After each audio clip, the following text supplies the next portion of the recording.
Hello friends, welcome to Lakshmi's kitchen. So ఈరోజు మనం వీడియోలో మైసూర్ పాక్ ఎలా చేసుకోవాలన్నా చూద్దాం. ఫస్ట్ వచ్చేసేసరికి ఒక 2 కప్స్ శనగపిండిని 2 కప్స్ శనగపిండిని తీసుకొని దాన్ని ఎలాంటి లంప్స్ లేకుండా నీట్గా జన్ని పెట్టుకోవాలి. తర్వాత ఆ 2 కప్స్ శనగపిండికి మనం లైట్గా రోస్ట్ చేసుకోవాలి. అంటే కొంచెం మనకి ఫ్లేవర్ తెలిసేలాగా జస్ట్ దాన్ని రోస్ట్ చేసుకుంటే సరిపోతుంది. నెక్స్ట్ ఇప్పుడు 2 కప్స్ తీసుకున్న శనగపిండికి 3 కప్స్ షుగర్ తీసుకుంటున్నాం. 3 కప్స్ షుగర్ తీసుకొని దానిని క్యారమిలైజ్ ఒక హాఫ్ కప్ వాటర్ వేసి శుభ్రంగా క్యారమిలైజ్ చేసుకోవాల్సి ఉంటుంది. ఇలా మనం క్యారమిలైజ్ చేసుకున్న తర్వాత మనకు దీనికి మిక్సప్ కోసం స్మూత్గా రావాలి కదా, దానికోసం అని చెప్పేసి 1.5 కప్ ఆయిల్ తీసుకుంటున్నాను.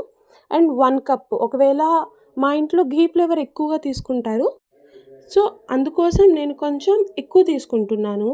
ఒకవేళ ఘీ ఫ్లేవర్ నచ్చని వాళ్ళు హాఫ్ కప్ ఘీ తీసుకున్నా సరిపోతుంది.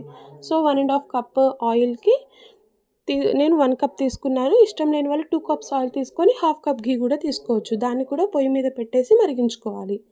ఇప్పుడు మనకి ఏదైనా ఒక నాన్ స్టిక్ లాగా పాన్ కట్ చేయడానికి పీసెస్గా కట్ చేయడానికి ఒక స్టీల్ ప్లేట్ లాంటిది ఆర్ఎల్స్ ఆయిల్ పేపర్ తీసుకొని మంచిగా ఆయిల్ స్ప్రెడ్ చేసుకొని ఇందాక ఏదైతే మనం క్యారమలైజ్ చేసి పెట్టుకున్నామో షుగర్లో రోస్ట్ చేసిన శనగపిండి వేసి ఒక థిక్ కన్సిస్టెన్సీ వచ్చేలాగా లంప్స్ లేకుండా కలుపుకోవాలి.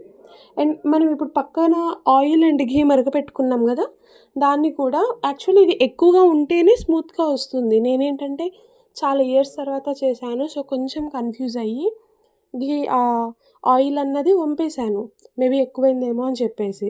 సో అలా కాకుండా ఇలా ఉంటేనే అది మంచిగా కనిపిస్తుంది. అది బాగా ఎక్కువ వేడిగా ఉండాలి.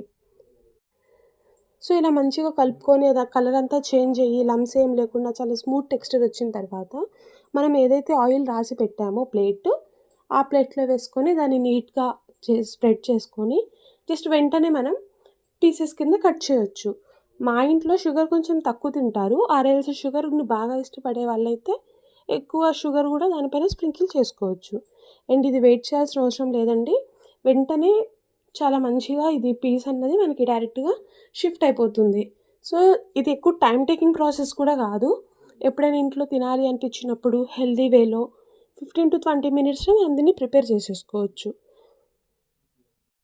నెక్స్ట్ మీకు ఇంకేమైనా రెసిపీస్ కావాలి అంటే కామెంట్ చేయండి.